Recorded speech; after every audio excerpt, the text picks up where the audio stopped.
powered. And we've used them in the secondary sodium recirculation loop.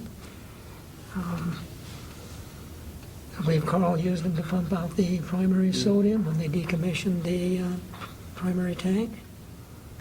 So that's what I would do. And they're also high temperature pumps. Bob, you hear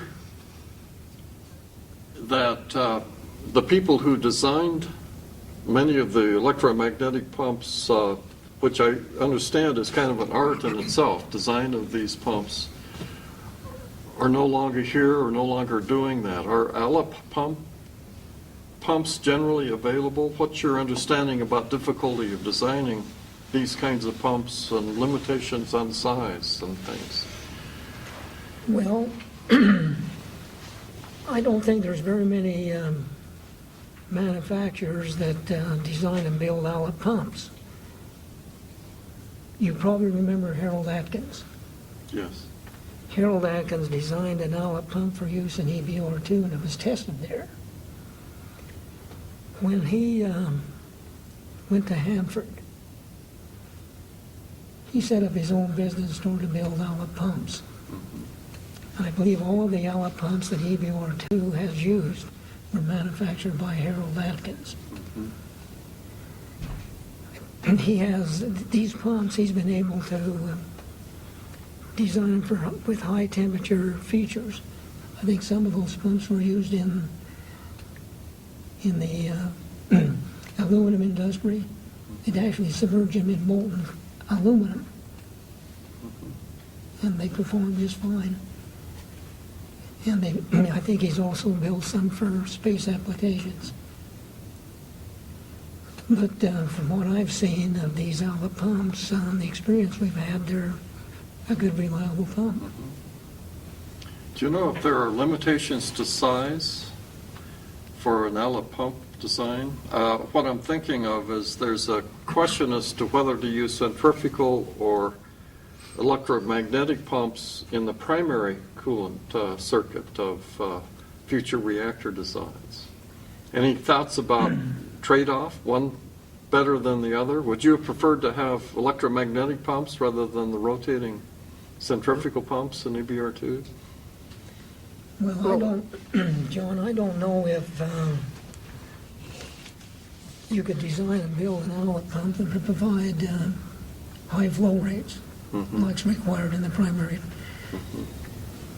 system. The ones I'm acquainted with are just small. Oh, they're very pumps, small, very but they small work. pumps. So there really is no experience at larger sizes and higher flow rates. Not to my knowledge. Oh, I'd like to address a little bit about pumps in EBR-II.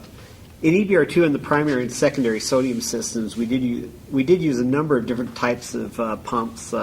The original concept for EBR-II involved an entirely electromagnetic pump-based design. I think during the initial design of EBR-II, it was determined that centrifugal pumps might be more appropriate for the main circulation pumps, and we changed to centrifugal pump.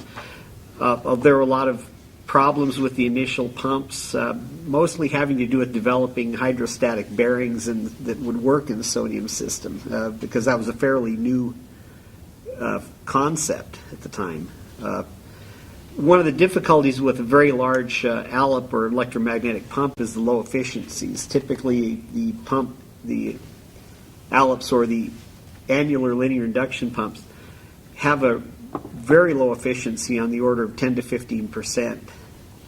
And with these efficiencies, then when you get to a large pump like you need for the circulation pumps in the EBR-II primary loop, you have a huge heat load to dissipate. You have a huge electrical requirement. EBR-II did retain one electromagnetic pump as a backup pump for the circulation in case the main pumps failed. One interesting kind of sidebar on that was there was a material compatibility issue identified early on in the EBR-II operation. This original pump had copper bus bars, and the initial research into materials in sodium identified copper as being a pretty good material for sodium. What they didn't really realize at the time was copper is also soluble in sodium. In a small test pot, the solubility level, the copper gets to a saturation concentration very early. So if you're doing a material test, you have a fairly small volume of sodium with respect to the amount of copper in it. A very small amount of copper gets dissolved, and you don't really notice it.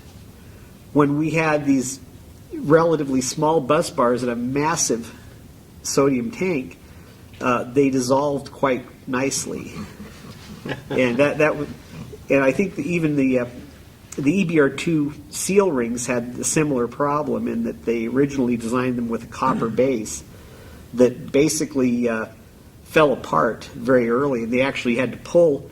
And this was prior to actually operating the reactor. They actually had to pull the rotating plugs and replace those copper elements.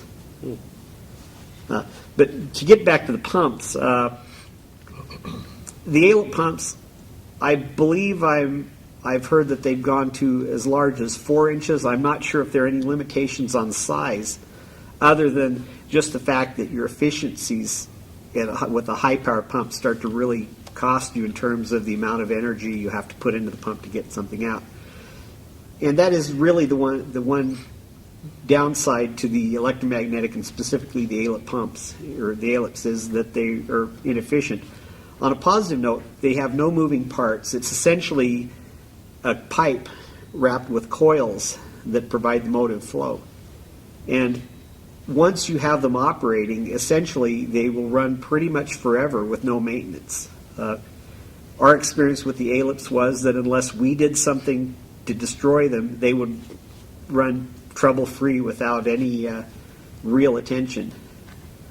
Another anecdote is a gentleman by the name of Bill Bushman, who was one of the very experienced EBR-II engineers, used one of these pumps to drain the secondary heat exchanger, and he tells tales of operating that pump at such a high temperature that it was actually glowing dull red, and the pump operated perfectly.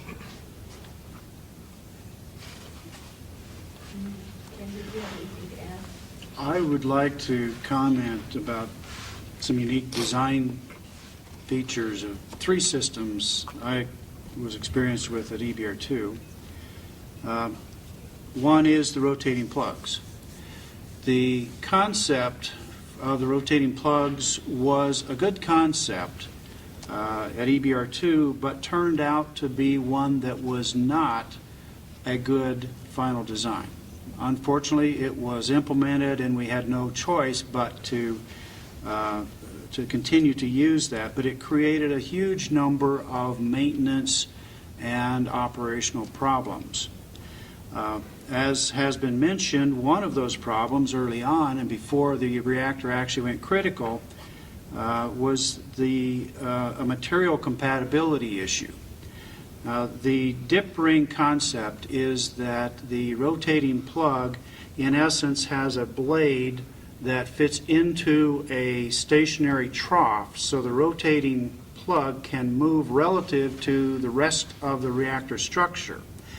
And to prevent cover gas from escaping, the volume of that trough was filled with what was selected as a tin bismuth eutectic alloy that had a melting temperature, I believe, of 208 degrees Fahrenheit, or 281 degrees Fahrenheit.